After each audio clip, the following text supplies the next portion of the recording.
എല്ലാവർക്കും നമസ്കാരം. PSC മാസ്റ്ററിൻ്റെ മറ്റൊരു കറണ്ട് അഫയർ സെക്ഷനിലോട്ട് എല്ലാവർക്കും സ്വാഗതം. ഇപ്പോൾ നമ്മളിന്ന് ഓഗസ്റ്റ് 1 തീയതിയിലുള്ള PSC ബുള്ളറ്റിനിലെ കറണ്ട് അഫയേഴ്സാണ് ഇന്ന് ഡിസ്കസ് ചെയ്യാനായിട്ട് പോകുന്നത്. അപ്പോൾ നമുക്ക് ക്വസ്റ്റ്യനിലോട്ട് കടക്കാം. ഒന്നാമത്തെ ക്വസ്റ്റ്യൻ, കോപ്പ അമേരിക്ക ഫുട്ബോളിൽ അർജൻറ്റീന ജേതാക്കളായി. ഫൈനലിൽ കൊളംബിയയെ 1-0 കീഴടക്കിയാണ് അർജൻറ്റീന ചാമ്പ്യന്മാരായത്. കോപ്പയിൽ അർജൻറ്റീനയുടെ 16ാം കിരീടമാണിത്. അപ്പോൾ 2024 കോപ്പ അമേരിക്ക ഫുട്ബോൾ നേടിയത് അർജൻറ്റീനയാണ്. ഫൈനലിൽ കൊളംബിയയാണ് കീഴടക്കിയത്. യൂറോ കപ്പ് ഫുട്ബോളിൽ സ്പെയിൻ ചാമ്പ്യന്മാരായി. അപ്പോൾ ഈ വർഷത്തെ യൂറോ കപ്പ് സ്പെയിനാണ് കിട്ടിയത്. ഫൈനലിൽ ഇംഗ്ലണ്ടിനെ 2-0 തോൽപ്പിച്ചാണ് സ്പെയിൻ ജേതാക്കളായത്. സ്പെയിൻ യൂറോ കപ്പ് നേടുന്നത് ഇത് 4ാം തവണയാണ്. ഓക്കെ, അപ്പോൾ യൂറോ കപ്പ് ഫുട്ബോളിൽ ഈ വർഷം സ്പെയിനാണ് ചാമ്പ്യന്മാരാകുന്നത്. ഫൈനലിൽ ഇംഗ്ലണ്ടിനെയാണ് 2-0 തോൽപ്പിച്ചു. സ്പെയിനിന് യൂറോ കപ്പ് ഇത് 4ാം തവണയാണ് കിട്ടുന്നത്. ഒളിമ്പിക്സിൻ്റെ 33ാം പതിപ്പ് ജൂലൈ 26 പാരീസിൽ തുടങ്ങി. അപ്പോൾ അത് നമുക്ക് വളരെയധികം ഇമ്പോർട്ടൻ്റ് ആയിട്ടുള്ളൊരു ക്വസ്റ്റ്യൻ ആണ്. ഒളിമ്പിക്സിൻ്റെ 33ാം പതിപ്പ് തുടങ്ങുന്നത് ജൂലൈ 26 ജൂലൈ 26 പാരീസിൽ തുടങ്ങി. ഇന്ത്യയിൽ നിന്ന് 16 ഇനങ്ങളിലായി 117 താരങ്ങളാണ് പങ്കെടുക്കുന്നത്. അപ്പോൾ ഇന്ത്യയിൽ നിന്ന് പങ്കെടുക്കുന്നത് 16 ഇനങ്ങളിലേക്കാണ്. എത്ര താരങ്ങളാണെന്ന് ചോദിച്ചു കഴിഞ്ഞാൽ 117 താരങ്ങളാണ് പങ്കെടുക്കുന്നത്. പാരീസ് ഒളിമ്പിക്സിലെ ആദ്യ സ്വർണം ചൈനയ്ക്കാണ്. അപ്പോൾ പാരീസ് ഒളിമ്പിക്സിൽ ആദ്യ സ്വർണം നേടുന്നത് ചൈനയാണ്. ഏത് ഇനമാണെന്ന് ചോദിച്ചു കഴിഞ്ഞാൽ ഷൂട്ടിങ്ങിലാണ് ചൈന ആദ്യ സ്വർണം കരസ്ഥമാക്കുന്നത്. പാരീസ് ഒളിമ്പിക്സിൽ ഇന്ത്യയുടെ ആദ്യ മെഡൽ മനു ഭാക്കറിന്. അപ്പോൾ പാരീസ് ഒളിമ്പിക്സിൽ ഇന്ത്യക്ക് ലഭിക്കുന്ന ആദ്യ മെഡൽ എന്ന് പറയുന്നത് മനു ഭാക്കറിനാണ്. മനു ഭാക്കറും ഷൂട്ടിങ്ങിലാണ്. വനിതകളുടെ 10 മീറ്റർ എയർ പിസ്റ്റൽ വിഭാഗത്തിലാണ് വെങ്കല മെഡൽ ലഭിച്ചത്. അപ്പോൾ മനു ഭാക്കറിന് വനിതകളുടെ 10 മീറ്റർ എയർ പിസ്റ്റൽ വിഭാഗത്തിലാണ് വെങ്കല മെഡലാണ് ലഭിച്ചത്. അപ്പോൾ ഒന്ന് നന്നായിട്ടൊന്ന് നോട്ട് ചെയ്ത് വെക്കണം. തീർച്ചയായിട്ടും ചോദിക്കുന്ന ഒരു ക്വസ്റ്റ്യൻ ആയിരിക്കും ഇത്, ഉറപ്പായിട്ടും ചോദിക്കും. അപ്പോൾ വനിതകളുടെ 10 മീറ്റർ എയർ പിസ്റ്റൽ വിഭാഗത്തിൽ വെങ്കല മെഡലാണ് മനു ഭാക്കറിന് ലഭിച്ചത്. ഒളിമ്പിക്സ് ഷൂട്ടിങ്ങിൽ മെഡൽ നേടുന്ന ആദ്യ ഇന്ത്യൻ വനിതയാണ് മനു ഭാക്കർ. അപ്പോൾ ഒളിമ്പിക്സ് ഷൂട്ടിങ്ങിൽ മെഡൽ നേടുന്ന ആദ്യ ഇന്ത്യൻ വനിതയാണ് മനു ഭാക്കർ. അപ്പോൾ ഇതോടൊപ്പം തന്നെ മിക്സഡ് ഡബിൾസിലും മനു ഭാക്കറിന് വെങ്കലം ലഭിച്ചിട്ടുണ്ട്. കൂടെ ഉണ്ടായിരുന്നത് സരബ്ജോത് സിംഗ്. രണ്ടുപേർക്കും 10 മീറ്റർ എയർ പിസ്റ്റൽ മിക്സഡ് ഡബിൾസിൽ വെങ്കല മെഡൽ തന്നെ ലഭിച്ചിട്ടുണ്ട്. അപ്പോൾ ഒളിമ്പിക്സ് ഷൂട്ടിങ്ങിൽ മെഡൽ നേടുന്ന ആദ്യ ഇന്ത്യൻ വനിത ആരാണെന്ന് ചോദിച്ചു കഴിഞ്ഞാൽ അത് മനു ഭാക്കറാണ്. അതോടൊപ്പം ഷൂട്ടിങ്ങിൽ 2 മെഡൽ നേടുന്ന വനിത ചോദിച്ചു കഴിഞ്ഞാലും അതും മനു ഭാക്കർ തന്നെയാണ്. പാരീസ് ഒളിമ്പിക്സിന് ശേഷം അന്താരാഷ്ട്ര ഹോക്കിയിൽ നിന്ന് വിരമിക്കുമെന്ന് മുൻ ഇന്ത്യൻ നായകനും മലയാളി ഗോൾ കീപ്പറുമായ PR ശ്രീജേഷ് പ്രഖ്യാപിച്ചു. അപ്പോൾ പാരീസ് ഒളിമ്പിക്സിന് ശേഷം അന്താരാഷ്ട്ര ഹോക്കിയിൽ നിന്ന് വിരമിക്കുമെന്ന് പ്രഖ്യാപിച്ച ഹോക്കി താരമാണ് PR ശ്രീജേഷ്. അദ്ദേഹം മുൻ ഇന്ത്യൻ നായകനായിരുന്നു. അതോടൊപ്പം ഒരു മലയാളിയും കൂടെയാണ്. അപ്പോൾ നന്നായിട്ടൊന്ന് ഓർമ്മിച്ച് വെച്ചിരിക്കുക. നമുക്ക് ഒളിമ്പിക്സിൽ 3ാമത്തെ വെങ്കലവും ലഭിച്ചിട്ടുണ്ട്. അതായത് അതും ഷൂട്ടിങ്ങിൽ തന്നെയാണ്. 50 മീറ്റർ പിസ്റ്റൽ വിഭാഗത്തിലാണ് നമുക്ക് 3ാമത്തെ വെങ്കല മെഡൽ കിട്ടുന്നത്. അപ്പോൾ അത് സ്വപ്നിൽ കുസാലെ എന്ന് പറയുന്ന ഒരു വ്യക്തിയിലൂടെയാണ് നമുക്ക് 3ാമത്തെ വെങ്കല മെഡൽ 2024 പാരീസ് ഒളിമ്പിക്സിൽ കിട്ടുന്നത്. ഓക്കെ, അപ്പോൾ അടുത്ത ക്വസ്റ്റ്യൻ, സ്പെയിനിൻ്റെ കാർലോസ് അൽക്കാരസ് ആണ് ഈ വർഷത്തെ പുരുഷ വിംബിൾഡൺ ഓപ്പൺ ടെന്നീസ് ജേതാവ്. അപ്പോൾ പുരുഷ വിംബിൾഡൺ ഓപ്പൺ ടെന്നീസ് ജേതാവ് ആരാണെന്ന് ചോദിച്ചു കഴിഞ്ഞാൽ കാർലോസ് അൽക്കാരസ് ആണ്. ഇതിഹാസ താരം സെർബിയയുടെ നൊവാക് ജോക്കോവിച്ചിനെ കീഴടക്കിയാണ് അൽക്കാരസ് കിരീടം ചൂടിയത്. അപ്പോൾ ഇതിഹാസ താരം സെർബിയയുടെ നൊവാക് ജോക്കോവിച്ച് ആയിരുന്നു എതിരാളിയായിട്ടുണ്ടായിരുന്നത്. നൊവാക് ജോക്കോവിച്ചിനെ കീഴടക്കിയാണ് അൽക്കാരസ് കിരീടം നേടിയത്. ചെക്ക് റിപ്പബ്ലിക്കിൻ്റെ ബാർബോറ ക്രജിക്കോവയ്ക്കാണ് ഈ വർഷത്തെ വിംബിൾഡൺ ടെന്നീസ് വനിതാ സിംഗിൾസ് കിരീടം. അപ്പോൾ വിംബിൾഡൺ വനിതാ ടെന്നീസ് കിരീടം നേടിയത് ചെക്ക് റിപ്പബ്ലിക്കിൻ്റെ ബാർബോറ ക്രജിക്കോവയാണ്. ഇറ്റലിയുടെ ജാസ്മിൻ പൗളീനിയെ തോൽപ്പിച്ചാണ് ക്രജിക്കോവ ജേത്രിയായത്. അപ്പോൾ എതിരാളിയായിരുന്നത് ആരാണെന്ന് ചോദിച്ചു കഴിഞ്ഞാൽ ഇറ്റലിയുടെ ജാസ്മിൻ പൗളിനിയെ തോൽപ്പിച്ചാണ് ക്രജിക്കോവ ജേത്രിയായത്. സർക്കാർ ഓഫീസുകളിൽ ജോലിയിൽ സഹായിക്കാൻ കെൽട്രോൺ നിർമ്മിത ബുദ്ധിയിലൂടെ സൃഷ്ടിച്ച സോഫ്റ്റ്വെയർ ടൂളുകളാണ് ഡിജി സ്മാർട്ടും കെല്ലിയും. ഓക്കെ, അപ്പോൾ നന്നായിട്ടൊന്ന് ഓർമ്മിച്ച് വെച്ചിരിക്കുക. അത് ഏതൊക്കെയാണ്? ഡിജി സ്മാർട്ട്, കെല്ലി എന്നിവ എന്ത് സോഫ്റ്റ്വെയർ ആണെന്ന് ചോദിച്ചു കഴിഞ്ഞാൽ സർക്കാർ ഓഫീസുകളിൽ ജോലിയിൽ സഹായിക്കാൻ കെൽട്രോൺ നിർമ്മിത ബുദ്ധിയിലൂടെ സൃഷ്ടിച്ച സോഫ്റ്റ്വെയറുകളാണ് ഏതൊക്കെ? ഡിജി സ്മാർട്ടും കെല്ലിയും. അപ്പോൾ നമ്മൾ നിർമ്മിച്ചത് കേരള സർക്കാരിന് കീഴിലെ ഒരു സ്ഥാപനമായ കെൽട്രോൺ ആണ് നിർമ്മിച്ചത്. ഏതൊക്കെയാണ് ആ സോഫ്റ്റ്വെയർ ടൂളുകൾ എന്ന് ചോദിച്ചു കഴിഞ്ഞാൽ ഡിജി സ്മാർട്ടും കെല്ലിയും. ഓക്കെ, മയക്കുമരുന്ന് വിൽപ്പനയും ഉപയോഗവും തടയാൻ നടപ്പാക്കുന്ന പദ്ധതിയാണ് യോദ്ധാവ്. അപ്പോൾ യോദ്ധാവ് എന്ന് പറയുന്ന പദ്ധതി എന്താണ്? മയക്കുമരുന്ന് വിൽപ്പനയും ഉപയോഗവും തടയാൻ നടപ്പാക്കുന്ന ഒരു പദ്ധതിയാണ് യോദ്ധാവ് എന്ന് പറയുന്നത്. ഓക്കെ, അന്തരീക്ഷ ഓക്സിജൻ ശ്വസിച്ച് പറക്കുന്ന ISROയുടെ ആദ്യ റോക്കറ്റ് പരീക്ഷണം വിജയം. അപ്പോൾ അന്തരീക്ഷ ഓക്സിജൻ ശ്വസിച്ച് പറക്കുന്ന ISROയുടെ ആദ്യ റോക്കറ്റ് ആ ഒരു പരീക്ഷണം വിജയിച്ചിട്ടുണ്ട്. ശബ്ദത്തേക്കാൾ 6 ഇരട്ടി വേഗതയിലാണ് ATV, അതായത് അഡ്വാൻസ്ഡ് ടെക്നോളജിക്കൽ വെഹിക്കിൾ. ATVയുടെ ഫുൾ ഫോം എന്താണ്? Advanced technological vehicle rocket oxygen ശ്വസിച്ച് പറന്നത്. അപ്പോൾ അന്തരീക്ഷ ഓക്സിജൻ ശ്വസിച്ച് പറക്കുന്ന ISROയുടെ ആ ഒരു പരീക്ഷണം വിജയിച്ചിട്ടുണ്ട്. ശബ്ദത്തേക്കാൾ 6 ഇരട്ടി വേഗതയിലാണ് advanced technological vehicle rocket oxygen ശ്വസിച്ച് പറന്നത്. രാഷ്ട്രപതി ഭവനിലെ ദർബാർ ഹാളിൻ്റെയും അശോക് ഹാളിൻ്റെയും പേര് മാറ്റി. അപ്പോൾ രാഷ്ട്രപതി ഭവനിലെ ദർബാർ ഹാളിൻ്റെയും അശോക് ഹാളിൻ്റെയും പേര് മാറ്റിയിട്ടുണ്ട്. എന്തൊക്കെയാണ് ആ പേര്? ദർബാർ ഹാളിനി ഗണതന്ത്ര മണ്ഡപമായും അശോക് ഹാൾ അശോക് മണ്ഡപമായും അറിയപ്പെടും. അപ്പോൾ ദർബാർ ഹാള് ഇനി അറിയപ്പെടാൻ പോകുന്നത് എന്താണ്? ഗണതന്ത്ര മണ്ഡപം. ഗണതന്ത്ര മണ്ഡപം എന്നാണ് ദർബാർ ഹാളിനെ അറിയപ്പെടുന്നത്. അതോടൊപ്പം അശോക് ഹാൾ അറിയപ്പെടാൻ പോകുന്നത് അശോക് മണ്ഡപം എന്നുമായിരിക്കും ഇനി അറിയപ്പെടാൻ പോകുന്നത്. ഇന്ത്യൻ ടെന്നീസ് ഇതിഹാസങ്ങളായ ലിയാൻഡർ പേസും വിജയ് അമൃത് രാജും ഇൻ്റർനാഷണൽ ടെന്നീസ് ഹാൾ ഓഫ് ഫെയിമിൽ ഇടം നേടി.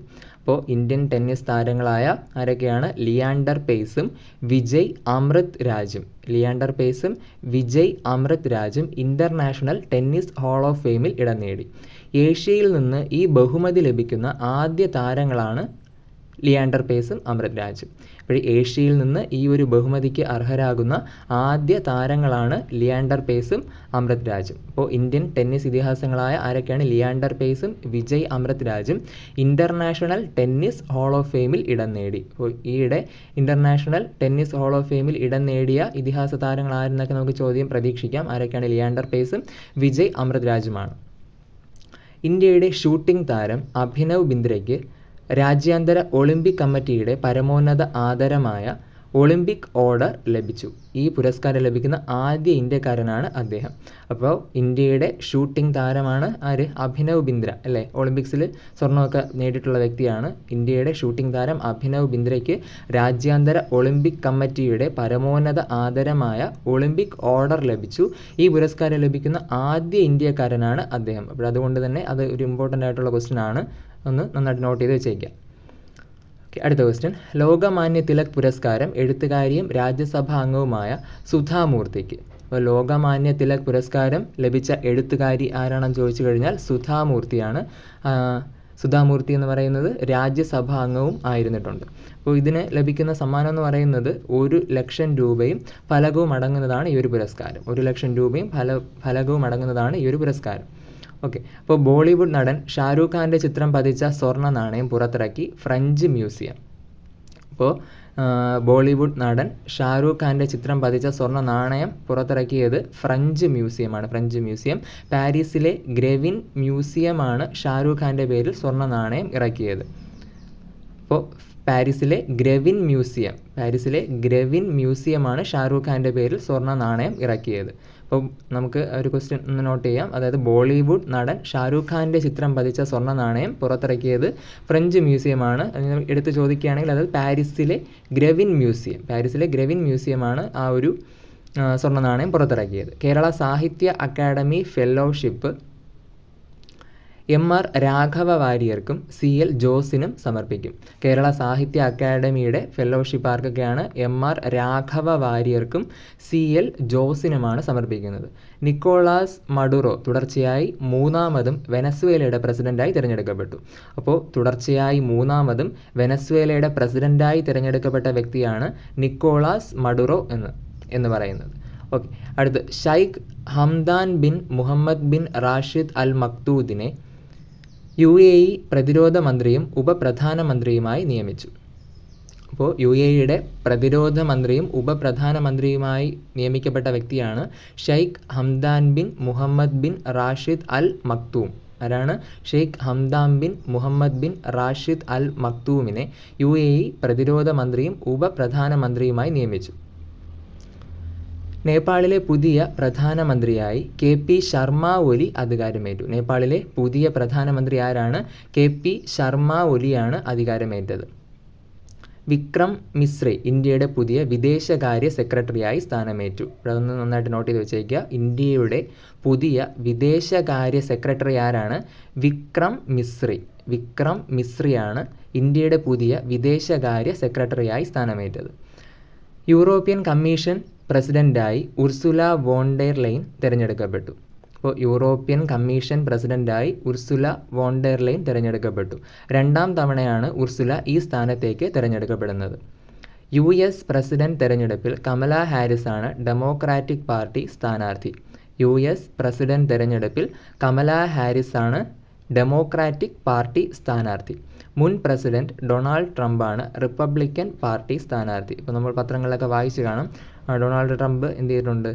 വെടിയേറ്റിട്ടുണ്ട്. അപ്പോൾ നമുക്ക് ഒരുപാട് ചർച്ച ആയ വാർത്തയാണത്, പത്രങ്ങളിലൊക്കെ വന്നതാണ്. അപ്പോൾ നമുക്ക് ഇതൊന്ന് കറക്റ്റായിട്ട് നോട്ട് ചെയ്ത് വെച്ചേക്കണം. അതായത് US പ്രസിഡന്റ് തെരഞ്ഞെടുപ്പിൽ കമല ഹാരിസ് ഡെമോക്രാറ്റിക് പാർട്ടി സ്ഥാനാർത്ഥിയാണ്. മുൻ president Donald Trump Republican party സ്ഥാനാർത്ഥിയാണ്. വിനയ് മോഹൻ ഖാത്രയെ അമേരിക്കയിലെ ഇന്ത്യൻ സ്ഥാനപതിയായി നിയമിച്ചു. അമേരിക്കയിലെ ഇന്ത്യൻ സ്ഥാനപതി ആരാണ്? വിനയ് മോഹൻ ഖാത്ര. തുടർച്ചയായി 7 തവണ കേന്ദ്ര ബജറ്റ് അവതരിപ്പിക്കുന്ന ധനമന്ത്രി എന്ന റെക്കോർഡ് നിർമ്മല സീതാരാമൻ സ്വന്തമാക്കി. അപ്പോൾ നമുക്ക് വരുന്ന പരീക്ഷകളിൽ ഉറപ്പായിട്ടും ചോദിക്കുന്ന ഒരു ക്വസ്റ്റ്യനാണ് ഈ ഒരു ക്വസ്റ്റ്യൻ. തുടർച്ചയായി 7 തവണ കേന്ദ്ര ബജറ്റ് അവതരിപ്പിക്കുന്ന ധനമന്ത്രി എന്ന റെക്കോർഡ് നിർമ്മല സീതാരാമനാണ് സ്വന്തമാക്കിയത്. മൊറാർജി ദേശായിയുടെ 6 ബജറ്റ് അവതരണങ്ങളുടെ റെക്കോർഡാണ് നിർമ്മല സീതാരാമൻ മറികടന്നത്. അപ്പോൾ ഇതിനു മുൻപ് മൊറാർജി ദേശായിക്കൊപ്പം ആയിരുന്നു, അതായത് 6 ബജറ്റ് മൊറാർജി ദേശായിക്കൊപ്പമായിരുന്നു.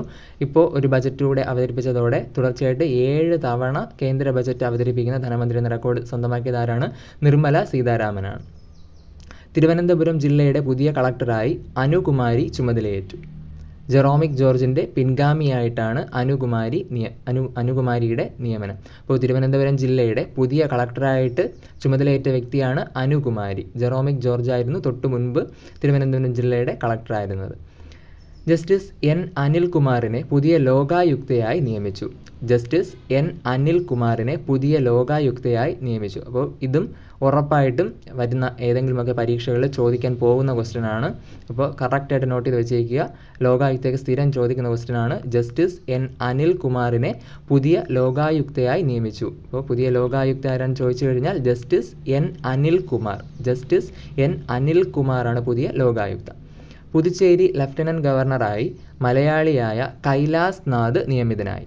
പുതുച്ചേരി ലഫ്റ്റനൻറ്റ് ഗവർണറായി നിയമിതനായത് ആരാണ്? മലയാളിയായ കൈലാസ് നാഥാണ് പുതുച്ചേരിയുടെ ലഫ്റ്റനൻറ്റ് ഗവർണറായി നിയമിതനായത്. ചൈനയുടെ ചാന്ദ്ര ദൗത്യമായ ചാങ്-ഇ 5 ചന്ദ്രൻ്റെ ഉപരിതലത്തിൽ നിന്ന് ശേഖരിച്ച മണ്ണിലും പാറ കഷ്ണങ്ങളിലും ജലാംശം കണ്ടെത്തി. അപ്പോൾ ചൈനയുടെ ചാന്ദ്ര ദൗത്യം നമ്മൾ പറഞ്ഞിട്ടുള്ള കാര്യം തന്നെയാണ്. ചൈനയുടെ ചാന്ദ്ര ദൗത്യമാണ് ചാങ്-ഇ 5 അല്ലേ? ചാങ്-ഇ 5 എന്ന് പറയുന്നത് ചൈനയുടെ ചാന്ദ്ര ദൗത്യമാണ്. അപ്പോൾ ഇത് ചന്ദ്രൻ്റെ ഉപരിതലത്തിൽ നിന്നും ശേഖരിച്ച മണ്ണിലും പാറ കഷ്ണങ്ങളിലും ജലാംശം കണ്ടെത്തിയിട്ടുണ്ട്. സിംബാബ്വെക്കെതിരായ 2020 ക്രിക്കറ്റ് പരമ്പര ഇന്ത്യ 4-1 സ്വന്തമാക്കി. ഇപ്പോൾ സിംബാബ്വെക്കെതിരായ 2020 ക്രിക്കറ്റ് പരമ്പര ഇന്ത്യ 4-1 സ്വന്തമാക്കിയിട്ടുണ്ട്. ഇന്ത്യയുടെ രോഹൻ ബൊപ്പണ്ണ ടെന്നീസിൽ നിന്ന് വിരമിക്കൽ പ്രഖ്യാപിച്ചു. ഇന്ത്യയുടെ രോഹൻ ബൊപ്പണ്ണ ടെന്നീസിൽ നിന്ന് വിരമിക്കൽ പ്രഖ്യാപിച്ചിട്ടുണ്ട്. ഇപ്പോൾ നമുക്ക് ഇന്ത്യയുടെ 2020 ക്രിക്കറ്റിൻ്റെ പുതിയ ക്യാപ്റ്റനായിട്ട് നിയമിതനായ വ്യക്തി നമുക്ക് വേണമെങ്കിൽ ക്വസ്റ്റ്യൻ പ്രതീക്ഷിക്കാവുന്നതാണ്. സൂര്യകുമാർ യാദവാണ് ഇന്ത്യയുടെ ക്രിക്കറ്റ് 2020 ക്യാപ്റ്റനായിട്ട് നിയമിതനായത്. ഇന്ത്യയുടെ രോഹൻ ബൊപ്പണ്ണ ടെന്നീസിൽ നിന്ന് വിരമിക്കൽ പ്രഖ്യാപിച്ചു. പ്രശസ്ത ഹൃദയ ശസ്ത്രക്രിയാ വിദഗ്ധനായ ഡോക്ടർ മാർത്താണ്ഡവർമ്മ ശങ്കരൻ വല്യത്താൻ എന്ന MS വല്യത്താൻ അന്തരിച്ചു. അപ്പോൾ ഡോക്ടർ MS വല്യത്താൻ ഏത് മേഖലയുമായി ബന്ധപ്പെട്ടിരിക്കുന്നു എന്നൊക്കെ നമുക്കൊരു ക്വസ്റ്റ്യൻ പ്രതീക്ഷിക്കാം. പ്രശസ്ത ഹൃദയ ശസ്ത്രക്രിയാ വിദഗ്ധനാണ് ഡോക്ടർ മാർത്താണ്ഡവർമ്മ ശങ്കരൻ വല്യത്താൻ എന്ന MS വല്യത്താൻ. അല്ലെങ്കിൽ നമുക്കവിടെ MS വല്യത്താൻ അതൊന്ന് നമുക്ക് കറക്റ്റായിട്ട് നിങ്ങൾ പഠിച്ചു വെച്ചിരിക്കണം. ഡോക്ടർ മാർത്താണ്ഡവർമ്മ ശങ്കരൻ വല്യത്താനാണ് MS വല്യത്താൻ. അദ്ദേഹം അന്തരിച്ചിട്ടുണ്ട്. തിരുവനന്തപുരത്ത് ശ്രീ ചിത്ര തിരുനാൾ ഇൻസ്റ്റിറ്റ്യൂട്ട് സ്ഥാപിക്കുന്നതിൽ മുൻകൈയെടുത്ത വല്യത്താൻ 20 വർഷത്തോളം അതിൻ്റെ ഡയറക്ടറായി സേവനമനുഷ്ഠിച്ചിരുന്നു. അപ്പോൾ ഡോക്ടർ MS വല്യത്താൻ തിരുവനന്തപുരത്ത് ശ്രീ ചിത്ര തിരുനാൾ ഇൻസ്റ്റിറ്റ്യൂട്ട് സ്ഥാപിക്കുന്നതിൽ മുൻകൈയെടുത്ത വ്യക്തിയായിരുന്നു. അദ്ദേഹം 20 വർഷത്തോളം അതിൻ്റെ ഡയറക്ടറായും സേവനമനുഷ്ഠിച്ചിരുന്നു. സിനിമാ നിർമ്മാതാവും സംവിധായകനുമായ അരോമ മണി എന്ന M മണി അന്തരിച്ചു. അപ്പോൾ സിനിമാ നിർമ്മാതാവും സംവിധായകനുമായ അരോമ മണി എന്ന M മണി അന്തരിച്ചു. പ്രശസ്ത കവിയും അധ്യാപകനുമായ പ്രൊഫസർ KK ഹിരണ്യൻ അന്തരിച്ചു. പ്രശസ്ത കവിയും അധ്യാപകനുമായ പ്രൊഫസർ KK ഹിരണ്യൻ അന്തരിച്ചു. അമേരിക്കൻ ഹാസ്യ സാമ്രാട്ടും ഗ്രാമി പുരസ്കാര ജേതാവുമായ ബോബ് ന്യൂഹാർട്ട് അന്തരിച്ചു. അമേരിക്കൻ ഹാസ്യ സാമ്രാട്ടും ഗ്രാമി പുരസ്കാര ജേതാവുമായ ബോബ് ന്യൂഹാർട്ട് അന്തരിച്ചു. വിഖ്യാത ഐറിഷ് എഴുത്തുകാരി എഡ്ന ഒബ്രയാൻ അന്തരിച്ചു. വിഖ്യാത ഐറിഷ് എഴുത്തുകാരിയായ എഡ്ന ഒബ്രയാൻ അന്തരിച്ചു. ഓക്കെ, അപ്പോൾ ഇത്രയും ക്വസ്റ്റ്യൻസാണ് നമ്മുടെ ഈ PSC ബുള്ളറ്റിൽ നമുക്ക് ഈ ഒരു സെക്ഷനിൽ പഠിക്കാനുള്ളത്. അപ്പോൾ എല്ലാവരും കൃത്യമായി തന്നെ ഇത് പഠിച്ചു പോവുക. നമുക്ക് വരുന്ന പരീക്ഷകളിൽ ഈ ക്വസ്റ്റ്യൻസൊക്കെ പ്രതീക്ഷിക്കാവുന്നതാണ്. PSC ബുള്ളറ്റിലെ കറണ്ട് അഫയേഴ്സ് അത്രത്തോളം പ്രാധാന്യമുള്ളതാണ്. വരുന്ന LDC പരീക്ഷകളിലൊക്കെ നമുക്ക് വേണമെങ്കിൽ ഈ ക്വസ്റ്റ്യൻസ് പ്രതീക്ഷിക്കാം. അതോടൊപ്പം ഒത്തിരിയധികം പരീക്ഷകൾ വരാനായിട്ടുണ്ട്. എക്സാമിലെല്ലാം നമുക്കിത് പ്രതീക്ഷിക്കാവുന്നതാണ്. നന്നായിട്ട് പഠിക്കുക. അപ്പോൾ നമ്മുടെ ഈ ഒരു ചാനലിൽ PSC ബുള്ളറ്റിൻ കറണ്ട് അഫയേഴ്സ് കൃത്യമായി തന്നെ ഇനി അങ്ങോട്ട് നമ്മൾ അപ്ലോഡ് ചെയ്യുന്നതായിരിക്കും. ആവശ്യമായിട്ടുള്ളവർ കൃത്യമായും ഈ ഒരു ചാനൽ സബ്സ്ക്രൈബ് ചെയ്യുക, സപ്പോർട്ട് ചെയ്യുക. ഓക്കെ, അപ്പോൾ നമുക്ക് അടുത്ത ക്ലാസ്സിന് കാണാം.